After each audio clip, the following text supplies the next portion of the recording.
So if you're one of the lucky few, you've launched a new Facebook ads campaign and it turned out to be a killer from the start. If you're like most other people, you've launched a Facebook ads campaign and then it faced a few problems after some while. And now you're wondering where to look at to fix this campaign and improve its performance. In this week's video, I'll be going over the different KPIs to look at when wanting to optimize your Facebook ads campaign and what changes need to be made based on looking at these. My name is Justin and I'm the founder of Wizo Media, an e-commerce marketing agency specializing in elevating thriving brands by simplifying e-commerce growth.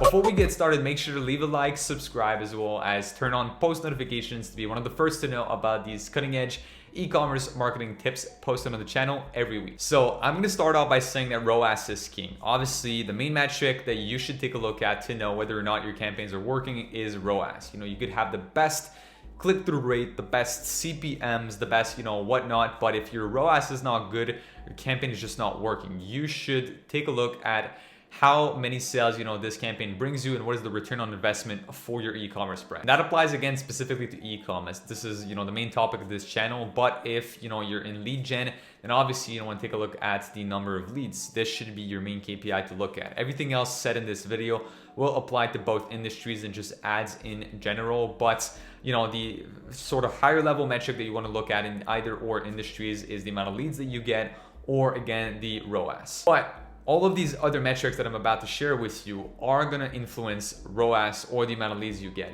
All of these influence in the end results. When you multiply, divide, or add any of these metrics, it will come down to what number you're seeing for that ROAS. So the first metric I want to bring up is click-through rate, or I should say unique link click-through rate. So it's a little different than regular click-through rate on Facebook. So unique link click-through rate is the amount of actually unique people that do click on the link of your ad and end up actually being taken to the website. So they don't necessarily land on the website because that would be landing page view, but they at least click on the link from seeing your ad. So a good rule of thumb is for you to be at least above 1%. And I'm saying like at bare minimum, if you're below 1%, you have to make a few changes. We look at for our clients to be at least, if they're above 1.5%, we can fairly say that this is a good ad, it has good engagements. As an example, right now, some of the ads that we run internally have a 2.5 to 4% click-through rate. So meaning that these are actually great performers, but it's not always like that for all the industries, especially if you're running cold ads. Your click-through rate will be a little lower, like you want to hook people in. But this is basically a good scale for you to look at when looking at this metric. So if there's a problem with your click-through rate, it's two things. It's either or it could be an and.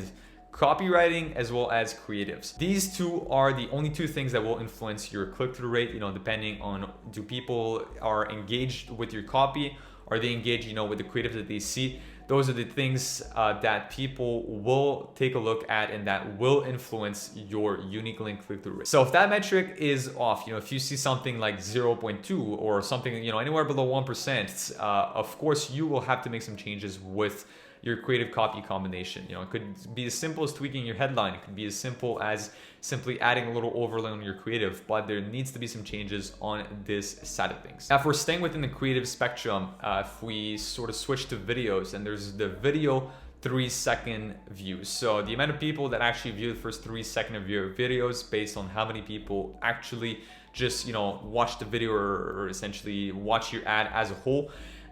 That again has to be at a good place, because if people are not watching the first 3 seconds, simply means that your hook is not strong enough. You should hook people for longer than 3 seconds for them to actually develop a certain interest with your brand. And I'm talking about the cold stage primarily. So you want to make sure that people are hooked for at least 3 seconds. So that's a metric you want to take a look at. If that doesn't work, then the things that you need to change are the hook, or essentially the first part of your video. So it's not strong enough, it's not compelling enough, it's not surprising enough, it's not actually catchy enough. So you have to tweak something in the beginning of your video. So that's the first thing. Second thing is video view 50%. And that again, an ad should never be more than 1 minute, on a feed ad. I'm saying that some cases you could have a bit of a longer ad, but I'd say 99% of the time it should be shorter than a minute. So when we assume that a video is a minute, then the other thing you want to take a look at is video view 50%. If somebody is staying for 50% of your video length, that means that they're interested. I've shared on this channel in the past the ADA framework, the attention, interest, desire, action.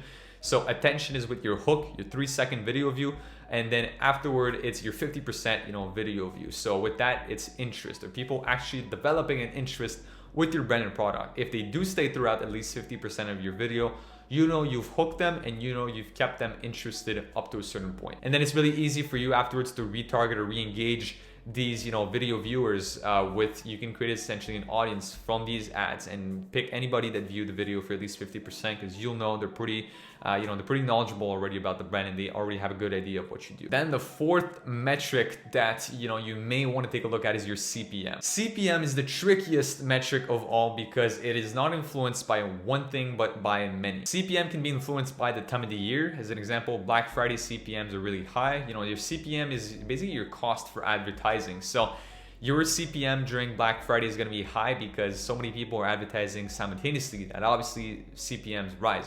It's offer and demand. So this time of the year can influence your CPMs. Then there's obviously depending on if you're targeting cold or retargeting, the smaller your audiences is, then the higher CPM, because it'll definitely cost you more to reach the higher number of people if your number of people is limited, because Facebook will not spam your ads to everyone that is available in your pool. They want to make it smart so people don't always see, or else your frequency will go through the roof. So with that said, CPMs will always be a little higher on retargeting than they will be on cold, but that can influence also the CPM. Then in terms of more actionable things, the ad account can influence the CPM, the country can influence the CPM, and the pixel as a whole, or the business manager as a whole, can also influence your CPM. So the main thing that we've seen with some past clients, so as an example, I've got 2 clients in mind right now. One menswear fashion brand in Canada that these guys had CPM problems, but we've also seen that in the past they had many ads rejected because it was a social issue ad that wasn't flagged as a social issue ad. So the more